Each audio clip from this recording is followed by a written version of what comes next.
a gente falou sobre propagação de onda plana ao longo de uma direção principal, né, na aula passada. A gente agora vai ver como é que é a formulação para a propagação de onda plana num cristal anisotrópico numa direção arbitrária.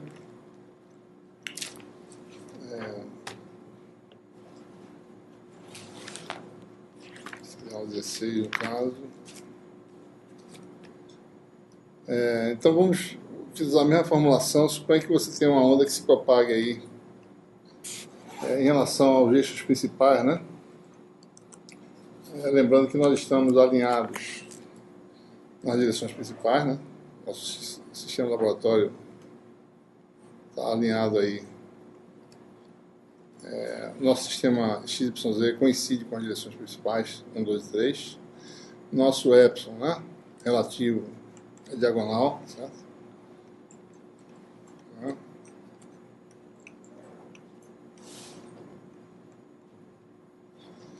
E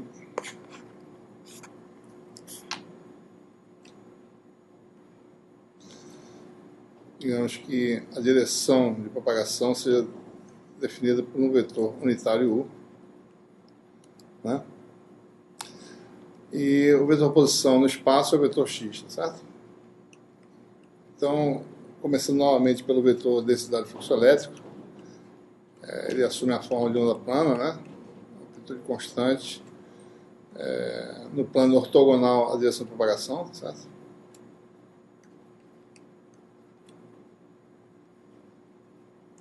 Então a forma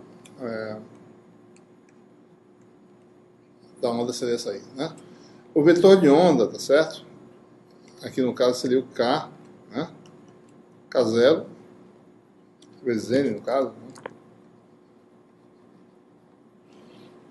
E a direção de propagação, esse vetor, é bom observar, né?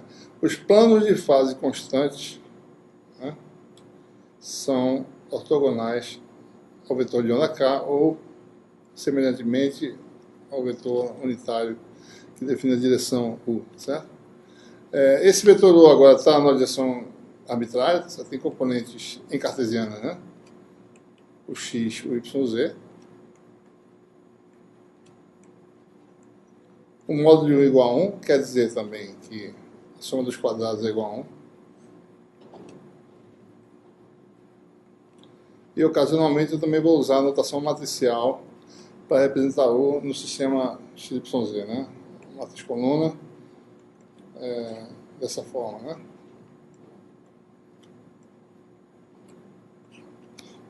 Certo? Bom, mais uma vez, né? Lembrando das equações de Maxwell, né? Vou reescrever aqui. Rotacional de E. Sistema sem fontes, né? Sem perdas, sem correntes, sem carga, né? Menos J ômega Mi0 H.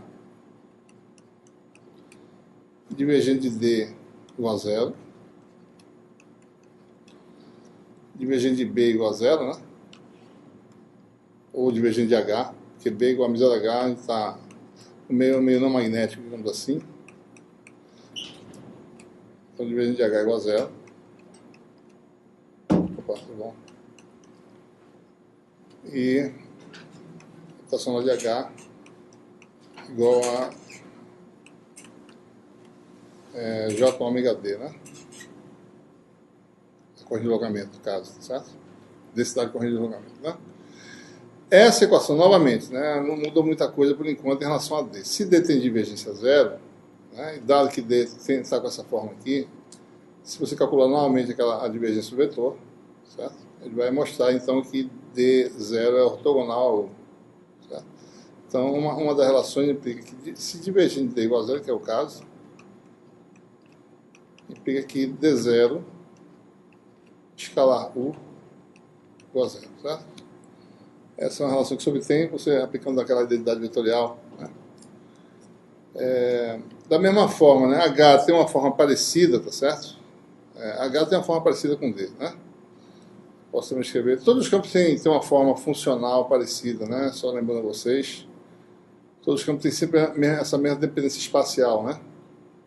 Certo? Inclusive H, né? Então, divergente de D igual a zero quer dizer D0 ortogonal à direção de propagação. direção do vetor U. Certo? E também, se H tem uma forma semelhante, né? H0, né? Menos JN, K0, U escalar X, também quer dizer que divergente de H igual a zero, que é a outra equação que tem lá em cima, certo? Implica também essa propriedade, né? H0, o vetor H0 é ortogonal a U, né? Certo? Ou seja, aqui está a direção do vetor de onda, certo? Aqui está o plano de fase constante, que é o plano ortogonal a U. E o que essas equações dizem é que o vetor, deixa eu tentar fazer em 3D aqui, tá certo? Aqui é um plano de fase constante, né? Que os vetores D e H, né, estão nesse plano, tá certo? Né, a relação entre eles, né? A gente não sabe se isso aqui é ortogonal ainda, porque esse é um cristal ortogonal, mas nós sabemos que ambos os vetores estão nesse plano ortogonal. Esse aqui é o plano de fase constante, tá?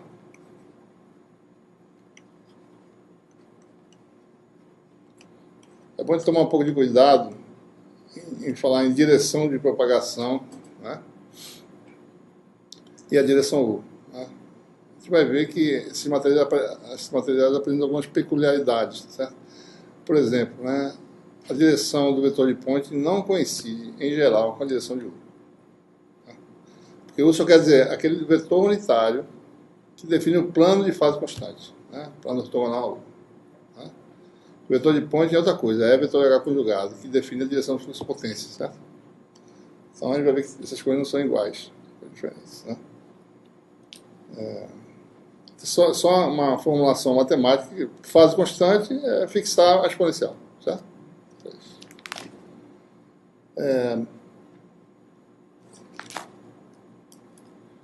Muito bem. Da conexão entre D e E, né,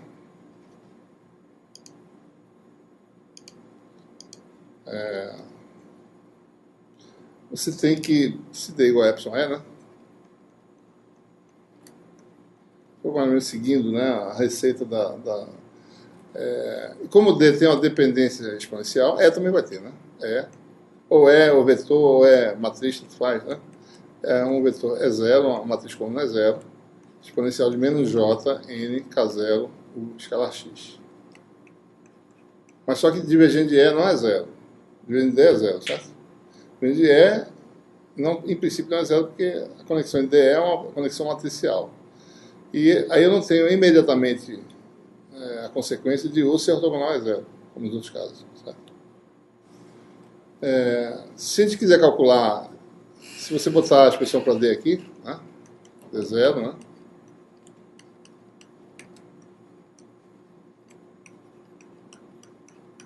e a expressão para a matriz,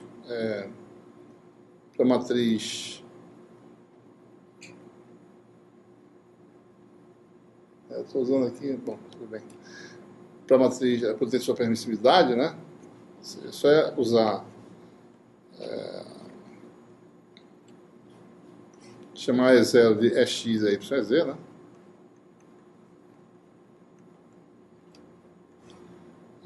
na realidade tem que multiplicar antes, né, epsilon. É isso aqui, por isso que eu estou falando. Eu estou talvez misturando as anotações aqui. Entre a aula anterior e essa, não sei se eu estou misturando as coisas. Deixa eu ver uma coisa aqui. Beleza? Eu sem querer mudei a anotação aqui, certo? De vez em quando é possível que se perca um epsilon zero, tá? Então, por exemplo, agora aqui, lá na aula anterior, eu chamei isso aqui de permissividade relativa. Nessa aula está sendo a permissividade absoluta, tá? A gente sabe que isso aí não tem, é só uma questão de, se tiver perdido o epsilon zero, a gente bota de volta, certo? Então vamos usar a mesma notação. Epsilon é igual a D, né? Você então extrai aí o E, né? Certo? Epsilon é x igual a dx, epsilon 2 é y igual a dy, epsilon 3 é z igual a dz, e essa equação é fácil de inverter, então, certo? Você tem as expressões, os componentes de E, né? dx sobre epsilon 1, dy sobre epsilon 2 e dz sobre epsilon 3. Né?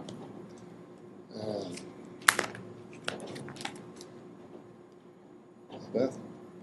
Muito bem, daí temos agora a equação lá para... A gente quer obter mais uma vez a equação da onda para E. A gente sabe a solução, mas não sabe quem é o índice de refração. Né? Nós sabemos que E tem aquele jeito de onda plana, certo? Mas nós temos que usar a equação governada que governa E para determinar quem é N. Nós temos que rotacional de E, né? É menos J ômega μ0H. Aplico o rotacional de novo e obtenho aquela identidade que eu já fiz na última aula, gradiente do divergente de E, menos Laplaciano, né, de E, que é o rotacional do rotacional, tá certo? É isso que eu estou fazendo aqui. Dá isso aqui, e aqui dá o rotacional de H, tá? Zero, rotacional de H é J ômega D, né? Isso aqui vai dar ômega 2 μ0 D, certo? Se quiser calcular, né? Divergente é dado que você conhece E, tá certo? Divergente é, né? Isso aqui vai dar divergente de é zero, né? JNK0 por X, né? Então vai ser o produto escalar desse vetor constante com o gradiente dessa função. Isso aqui vai dar... o gradiente dessa função é simplesmente esse fator todinho, menos JNK0U, fator exponencial, tá certo? O produto escalar com é zero, né? E o fator exponencial de menos J, aquilo tudinho ali, tá certo? Esse é o divergente de E, né? E o gradiente disso, né? Gradiente de E, né? Mais uma vez, né? Gradiente do divergente, gradiente disso tudinho aqui. Isso aqui é um fator, né? Que é constante, isso aqui não depende de nada, tá certo? Vai dar isso tudinho, menos JNK0 é zero. Gradiente da função exponencial, que novamente é menos JNK0U, e o fator exponencial repete novamente, certo? Então isso aqui é um escalar, isso aqui é um vetor, né? O fator exponencial que é comum a todo mundo, certo? Então você vai ter, né? Isso dá o quê, né? Menos J com menos J dá menos 1, N2 K0 ao quadrado, N2 K0 ao quadrado, U é zero, na direção U, né? Fator exponencial, certo? Tá? Esse é o gradiente divergente, né?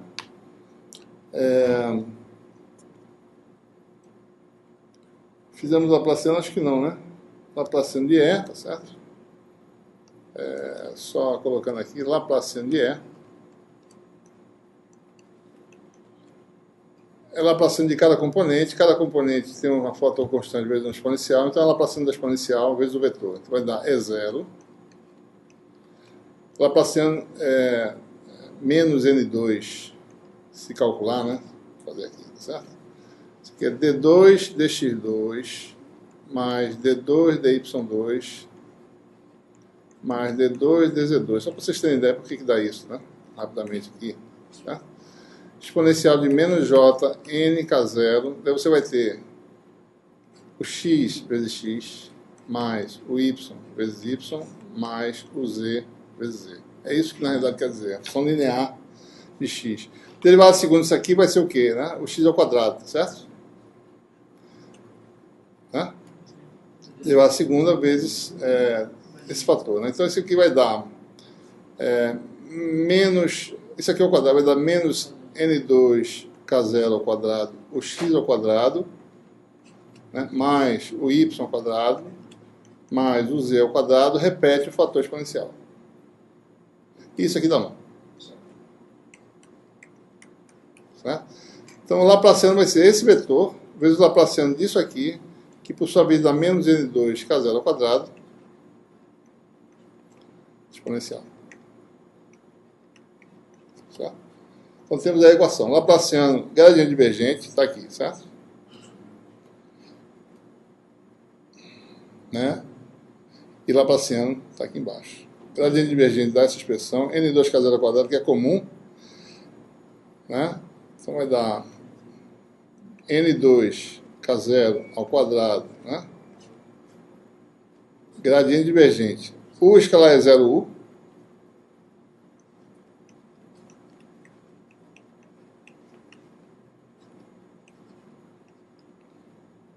Menos isso, né? Que é o Laplaciano, menos isso aqui. Tá faltando é zero também, né? Menos N2... Ah, tá lá já, desculpa. Menos é zero, né, no caso, tá certo? Que é isso vezes é zero na Laplaciano, tá certo? É zero, né? Vezes isso aqui, tá certo?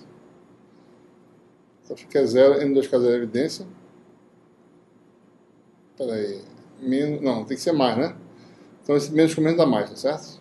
Gradiente divergente menos Laplaciano, né? Dá mais, né? E gradiente divergente deu mais, né? Deu mais, certo? Isso aqui dá mais. Fator exponencial, tá? Eu vou tirar porque o lado direito também vai ter. Igual a... Daí o segundo membro é ômega 2 menos 0D, certo? Tem um sinal errado aí.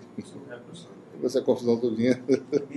Deixa eu só botar isso aqui. É igual a ômega 2 menos 0D. Algum lugar deu um sinal. Acho que o primeiro termo, né? Vamos lá. Gradiente divergente. É isso aqui que está errado, né? Tem um sinalzinho menos aqui. Então eu teria aqui o quê? Boto o menos em evidência, né? Fica menos, né? Esse apagador está grande, não está danado, né? Deixa eu ver aqui uma coisa. Deixa eu ver se eu consigo modificar o tamanho dele. Diâmetro, vou botar 30. Tá razoável, né? Tá menos aqui. Certo? Né? Então vamos lá, né? Só ajeitando as coisas. Né? Isso aqui é ômega 0 ao quadrado.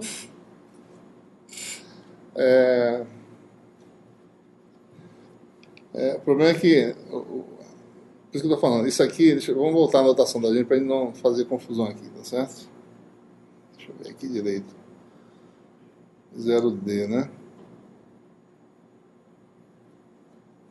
Vamos fazer o seguinte. O epsilon R é aquela matriz. Isso aqui é epsilon R, tá? Então isso aqui, só para a gente ficar bem claro que... Tem um errozinho aqui na apostila. Vamos corrigir esse erro aqui. Isso aqui é epsilon 0 vezes isso. Esses são valores relativos. Isso aqui vai aparecer um epsilon 0 embaixo também, tá certo? Tá? Em cada fator desse aqui. Tá bom? Só para corrigir. De fato eu mantive a anotação, só que só foi um detalhe aí no meio da nota de aula, tem um errozinho que tem que ser corrigido lá. Certo? Então o que nós temos aqui? Né? Isso aqui é ômega 2 mi0 epsilon 0, né? Certo? Epsilon relativo matriz vezes 0, certo? Vou botar aqui em forma matricial por enquanto, tá certo? Eu estou até misturando a notação, mas não tem problema, eu vou corrigir do lado de lá. Certo? Mas isso aqui só para vocês verem que isso aqui vai dar ômega 2 sobre C2, tá certo? Né? E aqui nós temos também, que é o nosso K0 ao quadrado, certo? Que vai cancelar com esse K0 aqui. Ou seja, essencialmente, se eu fizer na forma matricial, eu vou ter aqui menos N2, em evidência, né? Menos N2. Certo? Vamos fazer isso. Esse produto escalar aqui em forma matricial é a transposta de U vezes a matriz U, certo? Então é U transposta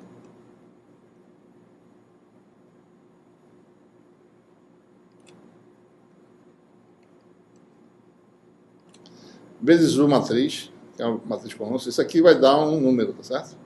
Uma matriz transposta, o x é x mais o y é y mais o z é z, né? Certo? Que dá esse produto aqui. Esse aqui é o vetor coluna, menos o vetor é zero, vetor coluna. Né? Agora tem forma matricial. Isso aqui deu epsilon R, né? Apenas, né? Epsilon R é zero, certo? Daí nós temos aí, vamos ajeitar essa equação, tá certo?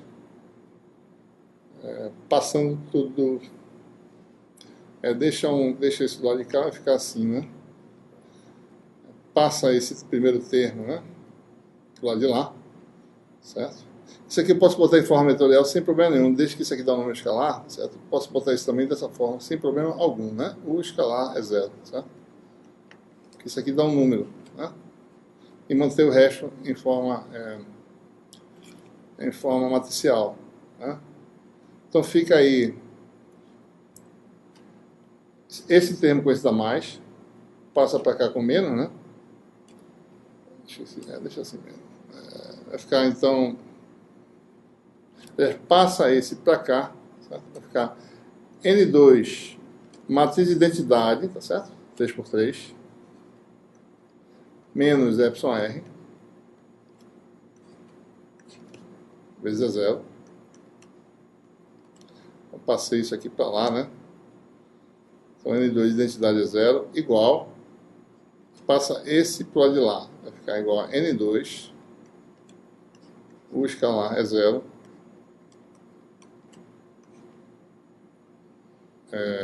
U, né? Certo?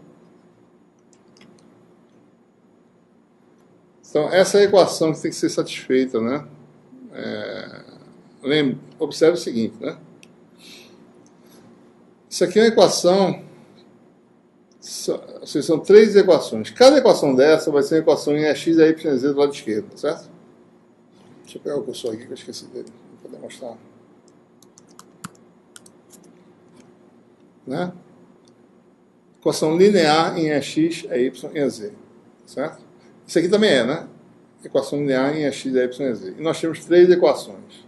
Então nós temos um sistema de equações homogêneo, certo? Como teve no outro caso, né? Tem que obter uma solução não trivial para esse problema, de forma que eu tenha alguma coisa exista. Né? Só para a gente ver como é cada equação aqui, tá certo? Vamos construir aqui N2i, né? N2, 0, 0.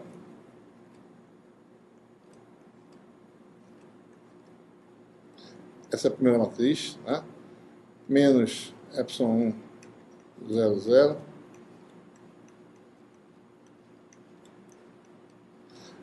Né? Essa é a matriz de diferença aqui, tá certo?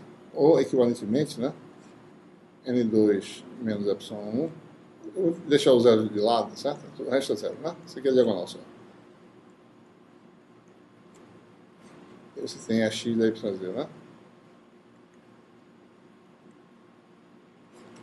Certo? Então você tem a primeira equação, né? Vai ser N2 menos epsilon 1 é x. Né? Então a primeira equação seria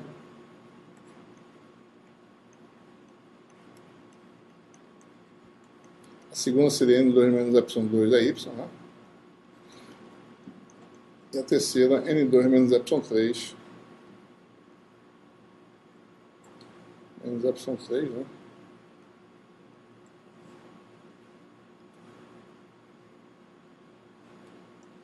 É z. Você jogando para esse aqui vai dar o quê, né? N2, esse número, né? O x, né? E assim por diante, certo? Então todas têm algo parecido aqui. N2, produto escalar de U com E, né? Que é o número, vezes o x, né?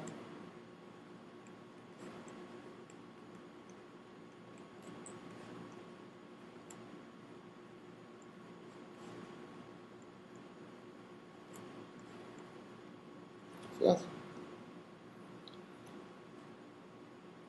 Então, observe, eu posso expressar, por exemplo, cada componente de campo, né? Tirar esse termo aqui, tá certo? Pode até, talvez, economizar assim. Ou seja, x vai ser isso sobre isso, né? Y vai ser isso sobre isso, assim por diante, né? Então, talvez, deixa eu ver.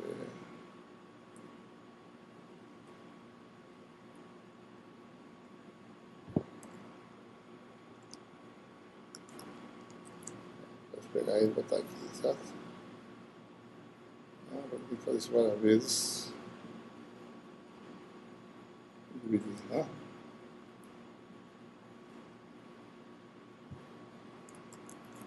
Vai. A razão eu vou cortar depois aí.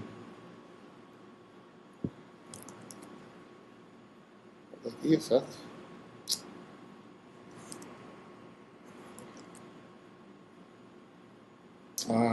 Acho que mouse.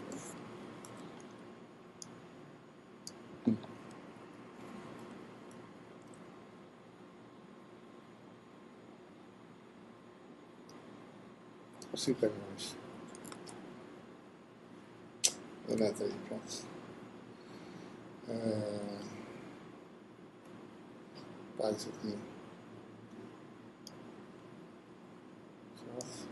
Isso aqui. Eu expresso essas equações, né? Dividido. 2 menos y, 3, certo?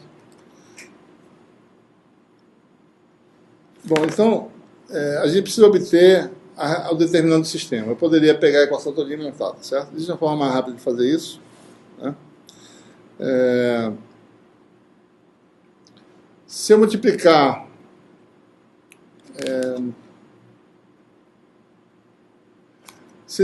ambos os membros, a gente vai obter essa relação de uma forma interessante, só para mostrar algumas propriedades.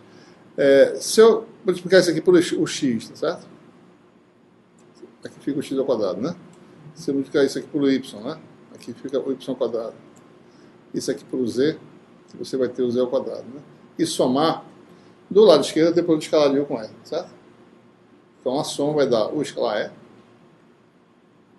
E, 0, né? No caso, igual a esse N2 em evidência, o escalar em evidência,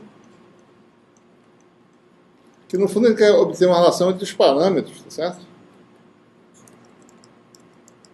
Que são os coeficientes das componentes de E, né? E a gente está fazendo isso de uma forma alternativa, tá certo? Você vai ter essa soma de fatores, né? O x ao quadrado sobre n2 menos y1. E aí vai, né? Por aí vai, certo? Mais o y ao quadrado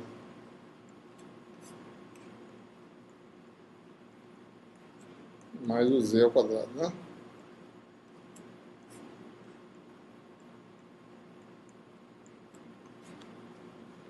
Certo? Então você vai ter o que aqui, né? Cancela, certo? Divide, né? Saiu o campo elétrico, certo? Então a gente obteve o determinante do sistema de uma forma bem simples, né? Que é o que a gente queria fazer.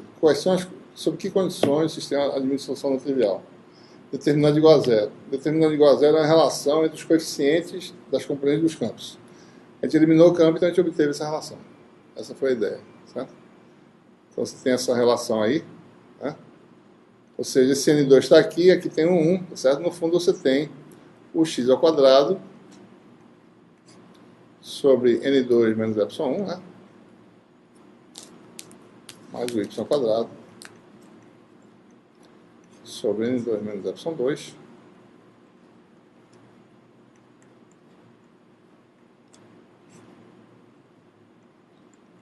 Então, observe que no fundo nós queremos determinar o n, né? O n sai dessa equação, tá certo?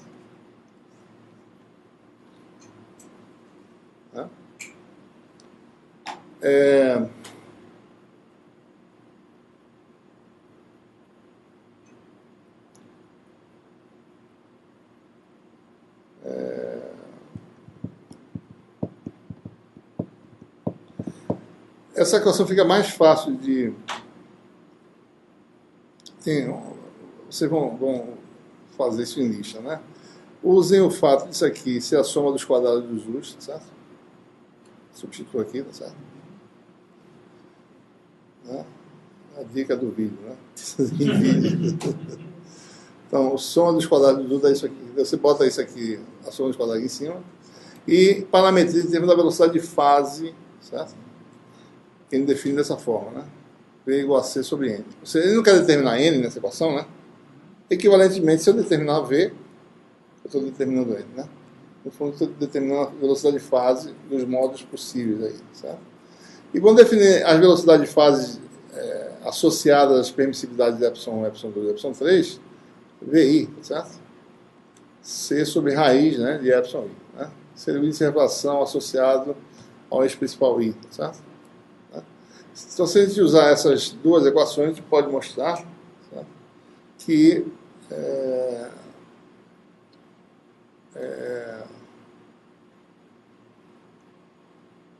a gente tem, tá certo, equações desse tipo aqui, né? V2 menos V1 quadrado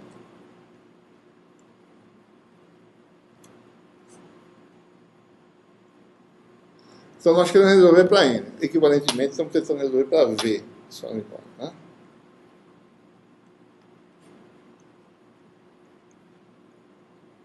Então vamos entender bem o problema qual é, certo?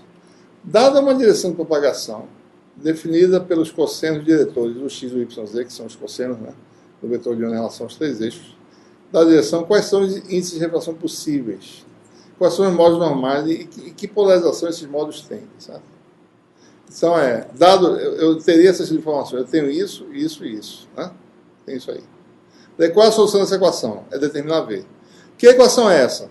É a equação biquadrática. Observe que o mínimo aqui, sempre que eu, por exemplo, o fator que multiplica o x ao quadrado é o produto desses dois. Né? O fator que multiplica o y ao quadrado é o produto desses dois. Então, é a equação biquadrática. Né? Aonde? Dá zero. É aí que você vai verificar, fazendo aquilo que eu falei. Certo? Tem que manipular um pouquinho para ver. Vai dar zero. Né? E a equação é a equação... não vou nem escrever, tá certo? Está aí nas notas, né?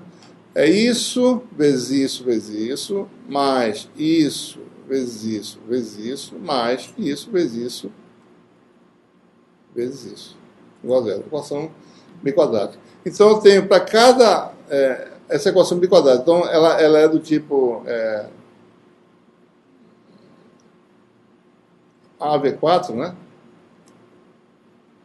Mais BV2... mais C igual a zero, né?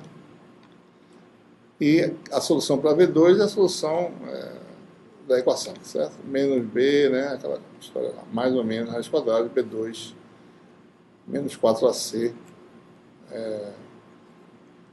sobre 2A, né? Algo desse tipo aí, certo? Então você tem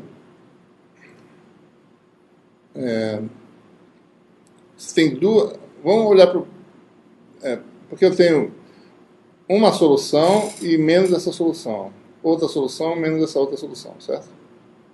Então, no fundo, eu tenho duas soluções. Cada solução tem dois sinais, certo? Posso pensar assim. Certo? Então, os dois sinais quer dizer propagação para cá ou para cá. É a mesma coisa, certo? É o mesmo resultado, né? Só quer dizer o sentido muda de propagação. A mudança de sinal de V quer dizer isso apenas, certo? Então, você tem, no fundo, duas soluções, né? Vezes dois sinais dá 4 soluções. Mas os dois sinais é a mesma coisa, tem a mesma direção, só muda o sentido, certo? Então, existem dois modos de propagação, como na aula anterior, certo? Para cada direção. Só que esses modos não são tão simples como antes.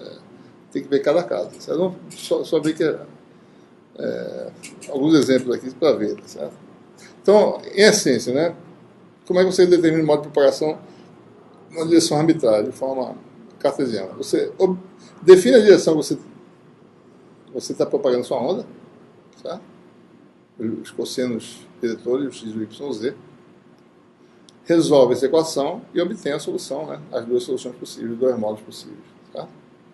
Por exemplo, né? Fazer dois exemplos aqui. Um que a gente fez na aula anterior, só para ver que está tudo certinho, que a equação não está errada. Certo?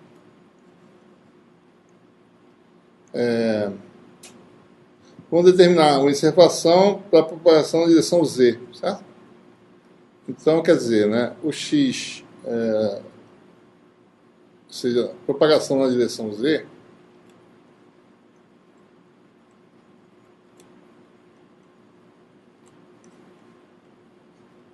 quer dizer o quê, né? O u está na direção z, ou seja, o x igual a zero, o y igual a zero, né? Porque eu não fiz... Antes de fazer isso, né, eu teria isso vezes esses dois, certo? só. Né? Então essa seria a equação. Com isso aqui igual a 1. Né? Então teria V2 menos V1 ao quadrado.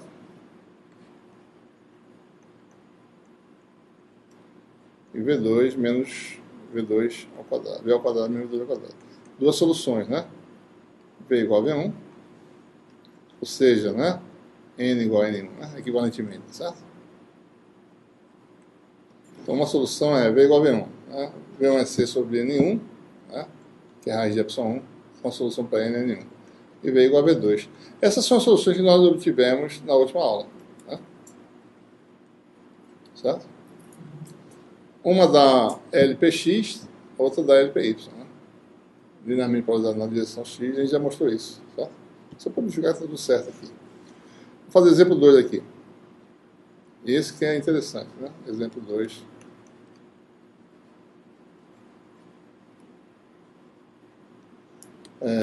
Vamos determinar um índice de refração efetivo, que é esse índice de refração que a gente obteve, o N, né? Porque ele depende da polarização. Né? Então,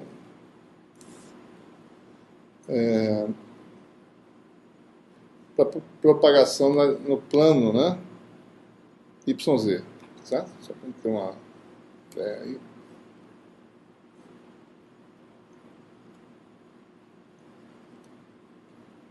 Digamos que o nosso vetor U está contínuo no plano YZ, certo? Você já sei que o x igual a 0, né? Vamos dizer que esse U forma um ângulo θ, né? Com eixo Z. Né? Então, U é dado por seno θ na direção Y, né? Vou botar assim, 0 na direção X, seno θ na direção Y e cosseno θ na direção Z, né? Se a gente olhar para a nossa equação, certo? Com x igual a 0, né? Esse termo aqui sai, certo? Esse aqui sai, né? Então eu tenho isso vezes isso, né? Mais isso vezes isso, né? Certo? Mas está errado, né? Isso não. Deixa eu ver. Vou fazer assim, ó, direito. É porque eu tenho que botar a equação original aqui. Não, está errado. Não. Vamos fazer o produto primeiro, tá certo? O y ao quadrado vezes esses dois, vezes esse com esse, mais o z ao quadrado vezes esse com esse, tá certo? E mais o x ao quadrado vezes os outros dois. Só que aí esse termo vai embora, certo? Não pode zerar assim não, a gente tem que primeiro fazer a equação biquadrática que eu não coloquei, né? Por isso que às vezes dá algum problema. Então se você colocar a equação biquadrática, você, sem o x, certo? Fica a equação que nós temos aqui, é o y ao quadrado,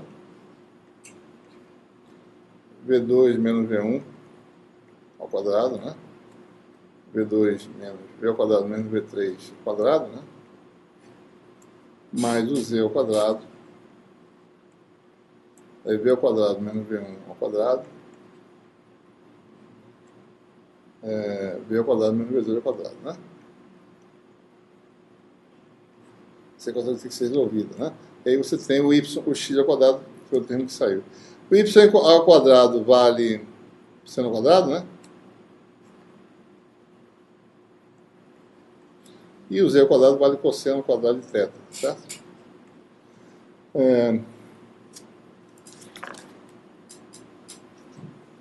Muito bem. Observe que uma das soluções, se você olhar para essa equação aqui, é V igual a V1. Tá? Esse fator é comum aos dois termos, certo?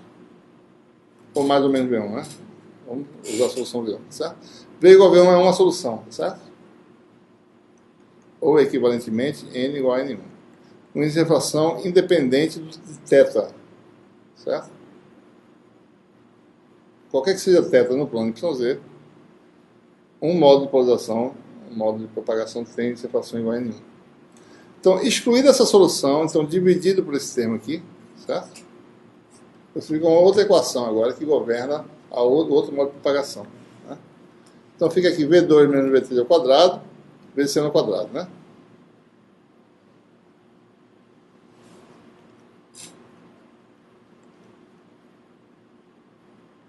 Mais cosseno ao quadrado,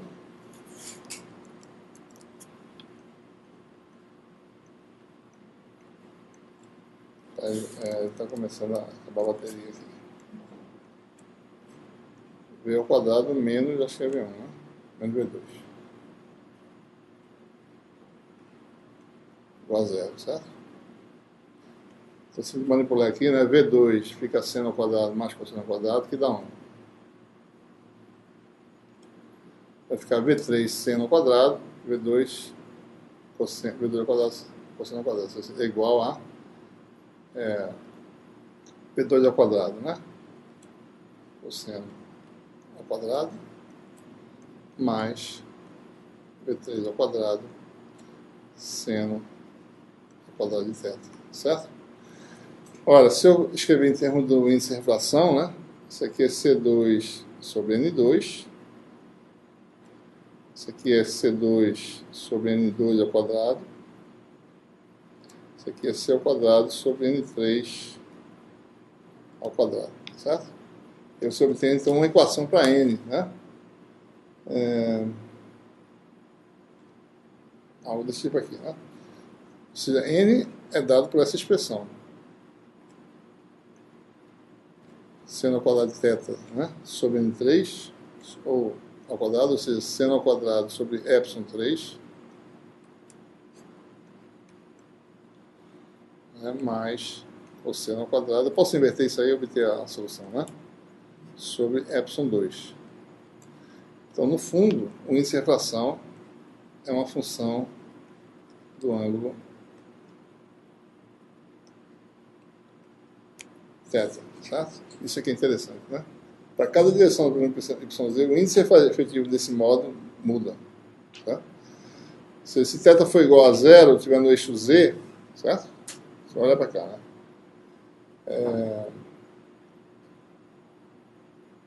Se estiver propagando na direção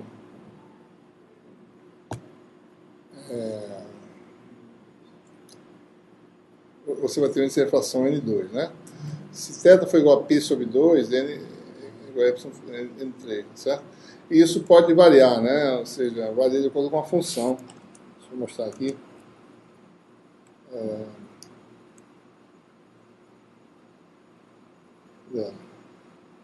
De acordo com essa função aí, o índice de refração é variável com ângulo, né? Você tem um exemplo aí para o caso N2 maior que N3, aliás, N2 menor que N3, né? Então, o índice de refração varia, certo? É uma função, aquela combinação de funções seno ao quadrado e cosseno ao quadrado, certo? Né? Isso aqui é um fator interessante, 90 graus, né? Um efeito interessante, certo? E no caso, observe que para N2 maior que N3, θ igual a zero, você tem N igual a N3, né? 1.5, que é essa equação aqui, né? θ igual a zero, está errado isso aqui, pô. Tá certo isso aqui?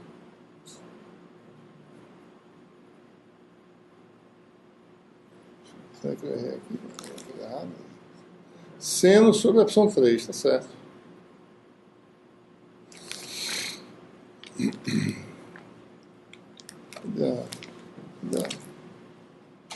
Tá arriscado aqui. É o contrário. Essa primeira equação aqui está errada. Por isso que eu achei.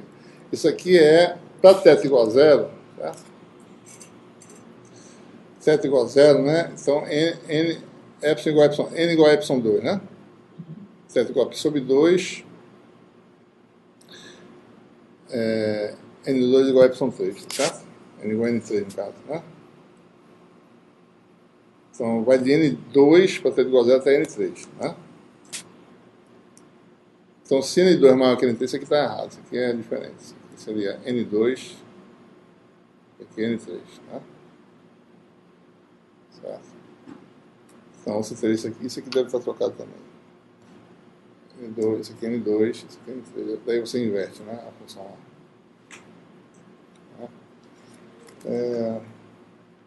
Interessante também observar, certo? Como é que é a polarização, né, dos modos, certo? Deixa eu pegar aqui para não ter que reescrever tudo de novo. Cadê? Se você olhar aqui para as equações, né? Deixa eu aumentar um pouquinho aqui. Talvez aqui, né? Tem um erro na nota também, tá certo? Isso aqui são as equações originais, né? Certo? Isso aqui é a equação determinantal, digamos assim. Com o x igual a zero, isso aqui não tem, tá certo? Esse termo aqui não existe, né? Isso aqui dá zero, tá certo? Isso aqui é seno de θ, né? E esse aqui é cosseno de θ, né? No caso, certo? Se você faz a primeira solução, tá certo? Epsilon igual a epsilon 1, né? Certo?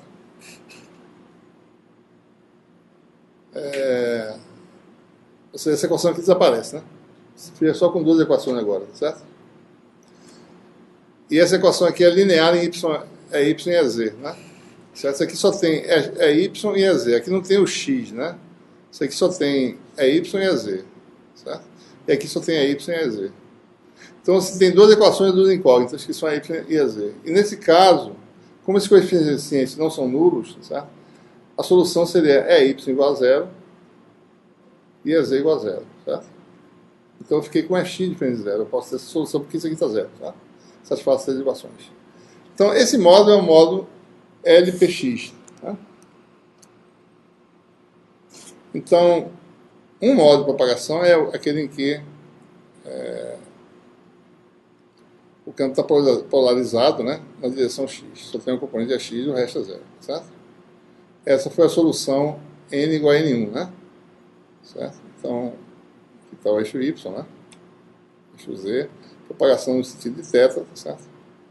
Observe que esse vetor aqui é ortogonal a esse, né? Certo? 30 graus, né? Então você tem o módulo LPX aqui, certo? Observe que se o seu vetor ele tem só componente de x 0, 0, o D também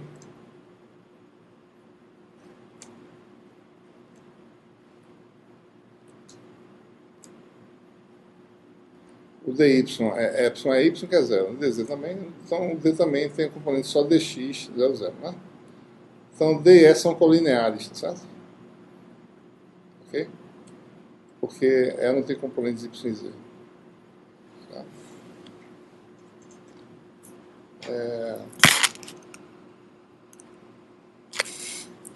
Bom, excluída essa possibilidade, né? Se epsilon for diferente, observe aqui, né? Se epsilon não for igual a epsilon 1, que foi a solução, se n2 não for igual a epsilon 1, que foi a primeira solução, esse coeficiente é não nulo, tá certo? Esse aqui é zero, então quer dizer que a segunda solução tem a x igual a zero. Tá? Da primeira equação lá, né? É x igual a zero. E a questão é quem são a y e a z, né? Certo?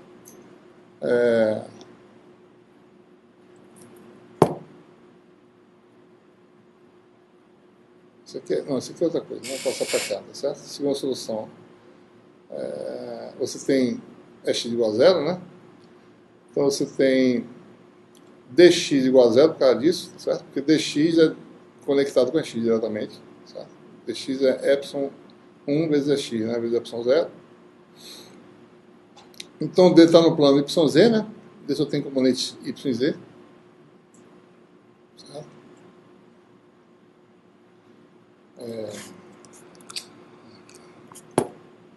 Então D tem esse formato, certo?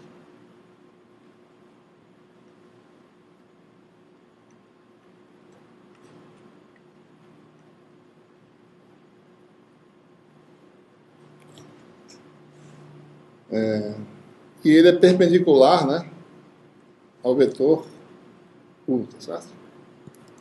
Vamos escrever a bateria. Se D é perpendicular a U, e U tem a expressão conhecida, né? U é da forma o quê, né?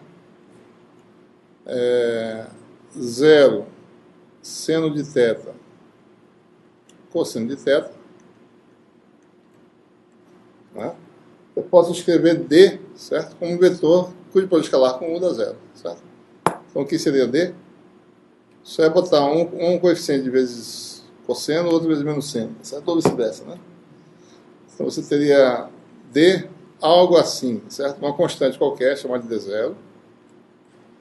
Zero aqui, Posso botar aqui menos cosseno se eu quiser, tá certo? E seno, né? Então, com isso, eu determino o meu campo elétrico, tá certo? Aqui está o formato de D tem esse jeito, é ortogonal ou de fato? Não é ortogonal. D é, tá certo? Quem é, né? D igual a epsilon E, você tirar E. E vai ser igual a 1 sobre epsilon 0. Não. E vai ser D0 sobre epsilon 0. 0 menos cosseno sobre epsilon 2. Seno sobre epsilon 3. Né? E aí está a polarização do módulo. Então, para cada módulo, tá certo? O E muda, tá certo? O D sempre é ortogonal ao U. Né? O E não, ele vai mudando por causa desses fatores aqui que são diferentes, ligeiramente diferentes, certo? Então, aí seria a forma de determinar a solução, né? Para a direção arbitrária, certo? Bom, a gente vai parar aqui. Na próxima aula a gente vai ver algumas consequências, né, dessa questão de anisotropia em cristais, né? Que tipo de dispositivo você pode fazer com isso, usando essas propriedades, né? E daí a gente segue até rotação de fase, né? Certo?